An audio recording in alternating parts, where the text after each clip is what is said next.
हमारा जो Indian air force जिस फेज से गुजर रहा है उसको लेकर खुद हमारे इंडियन एयरफोर्स के जो, क्योंकि ऑलरेडी हमारा ही जो इंडियन एयरफोर्स है जिन्होंने ऑर्डर दिया है उसको तो वो फुलफिल कर, लेकिन आज 2024 और 2025 की शुरुआत भी हो चुकी है।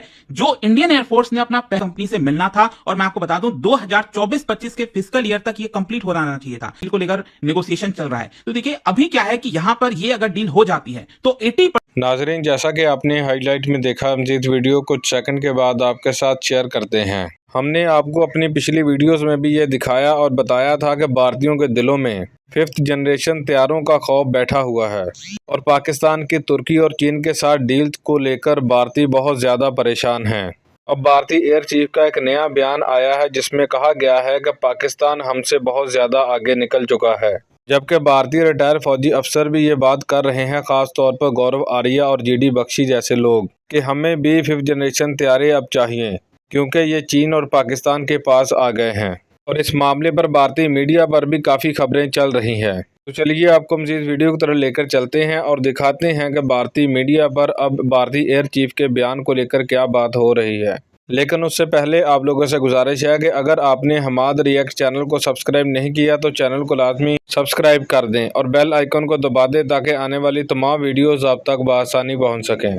वीडियो अच्छी लगे तो लाइक करना मत भूलें और कमेंट सेक्शन में अपनी कीमती राय का इजहार भी लाजमी किया करें। तो हमारा जो इंडियन एयरफोर्स जिस फेज से गुजर रहा है उसको लेकर खुद हमारे इंडियन एयरफोर्स के जो चीफ हैं उन्होंने चिंता जताई है, और साथ ही साथ जिस प्रकार से चाइना और पाकिस्तान कोलैबोरेट कर रहे हैं, डेफिनेटली इससे भारत को चिंता होनी चाहिए। आप देख सकते हो खबर, air force chief raises concern over increased militarisation by China Pakistan. और साथ ही साथ इस वीडियो के अंदर जो सबसे एक इंपॉर्टेंट चीज है कि क्या भारत के पास इस समय फाइटर जेट्स की भारी कमी है, वो मैं आपको बताऊंगा। इसका कारण क्या है, आगे सरकार क्या कर रही है। देखिए भारत यहां पर एक्टिवली कोशिश कर रहा है कि हमारे देश के द्वारा बनाया हुआ तेजस लाइट कॉम्बैट एयरक्राफ्ट उसको और भी देशों में बेचा जाए, चाहे अर्जेंटीना हो, फिलीपींस हो, नाइजीरिया है, बोत्सवाना है। देखो बेचना इतना आसान भी नहीं है क्योंकि कंपटीशन काफी ज्यादा टफ है इस समय मार्केट के अंदर। और भी देश हैं जो कि फाइटर जेट्स को बेचना चाह रहे होंगे। लेकिन देखिए सवाल सबसे बड़ा इस समय यह खड़ा होता है कि मान लीजिए अगर हमारी जो इंडस्ट्री है, हमारी जो फैक्ट्री है हिंदुस्तान एरोनॉटिक्स लिमिटेड, अगर उनको यह ऑर्डर मिल भी जाता है तो क्या ये ऑर्डर को वो फुलफिल कर भी पाएंगे कि नहीं।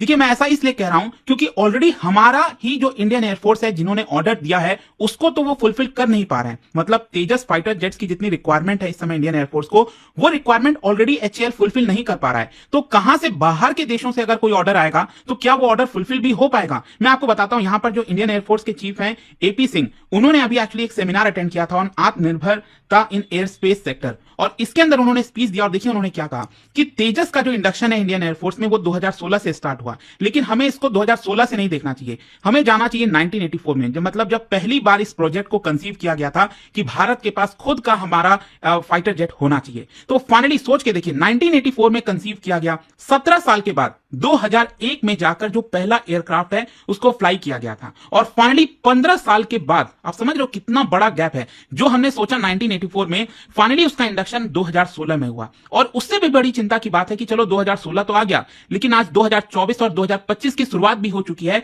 जो इंडियन एयरफोर्स ने अपना पहला ऑर्डर दिया था 40 फाइटर जेट का, वो अभी भी उनको नहीं मिल पाया है। तो यह दिखाता है कि हमारी प्रोडक्शन कैपेबिलिटी कैसी है, इसका खुलासा किया गया है air chief marshal AP Singh के द्वारा। पहला तो क्वेश्चन यही आएगा कि आखिरकार तेजस प्रोडक्शन में प्रॉब्लम क्या आ रही है, मतलब क्यों नहीं हम अपनी कैपेसिटीज को बढ़ा पा रहे हैं। सबसे पहले आप यही सोच रहे होंगे, देखो मैं आपको अभी बता दूं कि इस समय करेंटली इंडियन एयरफोर्स के पास टोटल 2 स्क्वाड्रन है एलसीए मार्क 1 के, जो तेजस मार्क 1 है उसके 2 स्क्वाड्रन है, एक स्क्वाड्रन में 18 फाइटर जेट होते हैं, ठीक है। अब प्रॉब्लम क्या हुआ है ना कि जो इसके अंदर इंजन लगा हुआ है वो हमने अमेरिका की कंपनी जनरल इलेक्ट्रिक से इंजन लिया है। तो ऑब्वियस सी बात है जब तक वो इंजन भारत को नहीं मिलेगा ये फाइटर जेट का प्रोडक्शन में प्रॉब्लम आएगी। और यहां पर आप देख सकते हो जो हम तेजस फाइटर जेट की बात कर रहे हैं वो तो ऑलरेडी 2 स्क्वाड्रन MK1 का है, मार्क 1 का है, लेकिन इसका एडवांस वर्जन मार्क 1A, इसके फाइटर जेट की हम बात करें, इसका इंजन हमें अमेरिका की कंपनी से मिलना था। और मैं आपको बता दूं 2024-25 के फिस्कल ईयर तक ये कंप्लीट हो जाना चाहिए था। करीब 16 तेजस मार्क 1A जो कि 46,000 करोड़ रुपीस का डील हुआ था 2021 में इंडियन एयरफोर्स और एचएएल के बीच में, वो हो जाना चाहिए था। लेकिन अब पता चल रहा है कि सिर्फ 2 से 3 ही एयरक्राफ्ट हमें मिल पाएंगे, सिर्फ 2 से 3। जहां बात हो रही थी कि 16 तेजस फाइटर जेट मिलना चाहिए भारत को, इंडियन एयरफोर्स को, लेकिन एचएएल सिर्फ 2 से 3 ही डिलीवर करेगा। और इसका मेन कारण क्या है, मेन कारण है इंजन अमेरिका से नहीं मिल पा रहा है। वैसे मैं आपको बता दूं, यहां पर जो जनरल इलेक्ट्रिक है उन्होंने प्रॉमिस किया है कि मार्च 2025 तक वो 99 इस तरह के जो इंजन है GEF 404 टर्बोफैन जेट इंजन वो हमें यहां पर देंगे। ऑलरेडी ये मैं आपको बता दूं 2 साल का डिले चल रहा है जो हमें अमेरिका से मिलना चाहिए था। सिर्फ यही नहीं, इसके अलावा आपको यह भी पता होगा कि HAL और जनरल इलेक्ट्रिक्स के बीच में एक फाइनल नेगोशिएशन चल रहा है ताकि यहां पर जो और पावरफुल इंजन है GEF 414 एरो इंजन उसका प्रोडक्शन भारत में किया जाए और टोटल 108 तेजस मार्क 2 फाइटर जेट और भी जो नेक्स्ट जनरेशन वाला फाइटर जेट है उसके अंदर ये इंजन फिट किया जाएगा। लेकिन देखिए यहां पर अभी इसको डील को लेकर नेगोशिएशन चल रहा है। तो देखिए अभी क्या है कि यहां पर ये अगर डील हो जाती है तो 80% ट्रांसफर ऑफ टेक्नोलॉजी हो पाएगा। इन सारे डीलेस के बीच में वैसे मैं आपको एक और चीज बता दूं, भारत सरकार ने already 97 mark 1A fighter jet का ऑर्डर जिसका वैल्यू 67,000 करोड़ है वो ऑलरेडी यहां पर दे दिया है। तो चिंता यही है कि अभी पिछला वाला जो पहला ऑर्डर है वो तो कंप्लीट हो नहीं पाया है, तो ये वाला ऑर्डर HAL कैसे डिलीवर कर पाएगी। लेकिन यहां पर अब देखिए एक और क्वेश्चन है कि क्या इस समय भारत के पास फाइटर जेट्स की कमी है। मैं आपको बता दूं इस समय इंडियन एयरफोर्स करंटली सिर्फ 31 स्क्वाड्रन ही आपका ऑपरेट कर रहा है, 31 स्क्वाड्रन। और मैंने आपको पहले ही बताया एक स्क्वाड्रन में 18 एयरक्राफ्ट होते हैं और हमें जरूरत कितनी है, जो सैंक्शन स्ट्रेंथ है इंडियन एयरफोर्स की वो है 42 स्क्वाड्रन।